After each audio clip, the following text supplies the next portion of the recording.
Sup guys, I'm Futurizm. Let's crack on with this. I haven't done a commentary in a very long time. I've left a massive gap between it again. I've recorded quite a few. I'm just not quite happy with what I've been doing. I can't seem to find my flow in my content. I can't seem to find my flow in my commentaries. And it's sort of struggling to find if I want to sort of pursue YouTube, I suppose, because everyone starts it off as a hobby, and then you realise how much time it actually takes up, and then you can't decide if you want to continue or not. But it's not something I want to give up. I do want to carry on making videos. I feel like I have a lot of opinion that I'd like to get out there. I'm just trying to find, something different that's not everyone else is doing. But today I'm talking about Call of Duty, as always. That's all I seem to ever talk about. But it's something a little different, and something that's been sort of irritating and niggling at me for quite a while now.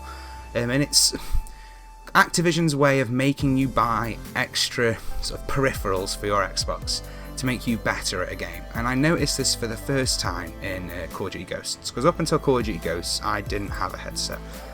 I had a mute microphone headset, but I didn't have a headset for gaming. I didn't think it was needed. I didn't think it was a very important aspect of the game. I thought I could get just as much enjoyment and enjoy the game as equally and play as well without a headset. Maybe it'd help for the Search and Destroy SNR games, but I didn't really play that game type. I was there for the enjoyment side.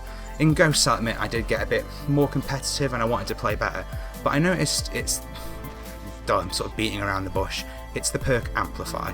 In that, it meant that if you were running a headset, you were at a drastic advantage to the opposition, because the footsteps in Ghosts were ridiculous. You could hear, if you had Amplify on, you could hear them running from spawn pretty much. Like, it was insane. Like it was on point. Like, it was absolutely superb. And I think Gary mentioned this in a podcast I was in.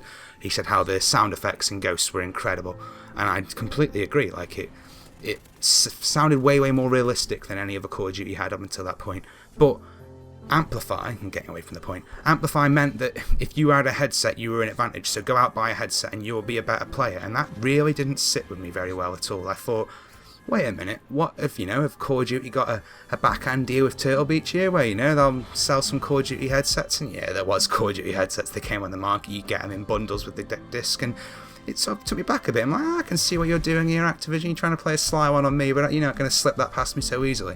And then came Call of Duty Advanced Warfare and the scuff controller, because I've noticed now more than ever, if I watch a kill cam on Call of Duty Advanced Warfare, I know if that guy is running a scuff controller, because how well he can maneuver in the air opposed to me, like, dodging and aiming, and everything's on point. And I can't compete, mate. Like, it's impossible. It's like almost watching someone with a mouse and keyboard. He's just decimating me. And I messaged a guy on Xbox about it. I was like, you running a scuff? And he was like, brother, And I'm like, yeah, it's obvious. And is that the same again? Has that Activision, specifically coded something into the game or made something an aspect of the game that other peripherals will become available? And I know they need to change something. If the market demands change and no one really knows what they want. Like, Henry Ford makes a classic quote, and he says, if I'd have asked people what they wanted, they'd have asked for faster horses. And I completely understand. Like, Call of Duty is sitting there and what do we do? But they're doing things and making sure that they're not doing things without making a buck on the side. And I'm 100% sure there's going to be some sort of deal with Scuff, or Xbox are now releasing their Elite controller that basically includes this back paddle system, and there's all or everyone else's variants out there that will have all benefited from Call of Duty, because it is the most played game on Xbox. I think it's the most played first person shooter anyway. And having these benefits, or having these extras that are sort of a necessity for the game, will make a massive difference in sales of their said peripherals, because everyone wants them to be better. Like, the only extra thing I run on any of my games is I run Control Freaks, and I'd recommend them to anybody. If you're not running them and you play Call of Duty competitively, you should go and buy some Control Freaks, because I think it completely changes your game. But it's like, what, a tenner? It's not a massive upgrade. They clip on and off, and they're pretty much suited to most games. Like, they do something for FIFA and stuff, and I think it improves the controller, and that's a part of the Xbox Elite controller as well. I'm getting away from the point again. Like, Activision are including all of these extras to try, to guarantee themselves more money, and they're already getting enough. I don't really know where I'm going with this commentary. It's sort of off the cuff. I'm angry at them. It's like you already make enough, and then you're still asking for more from all of us. And people don't, like I said before, people don't play games for fun anymore. We're playing it to win, and if I want to win at Call of Duty, I've got to go and spend, you know, £200-300 to get, you know, an extra, to be able to compete with these people.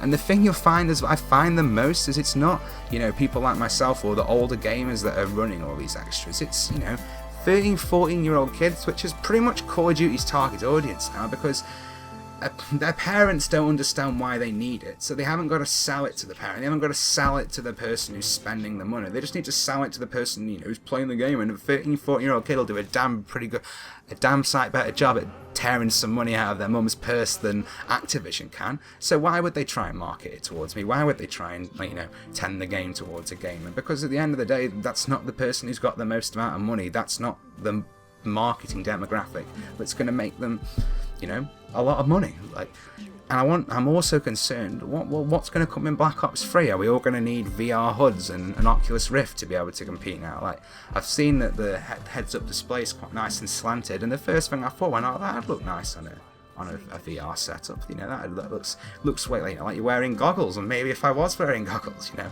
and I doubt that it's going to go to that extent, but I'm always sitting here waiting to see what the next sort of carrot that they're going to drop off their stick for me, you know, for people to want to buy to improve themselves at the game. I'm going to call it there, though. I felt like this was a very off the commentary. I've just shouted in a microphone for the best part of 6 minutes. Hopefully there's some footage in the background. I haven't got any running currently, but I've played a bit of Call of Duty recently, and I've pulled a couple of nice games, so hopefully there's one of them there for you. Thanks for listening, guys. This is Futurizm, signing off.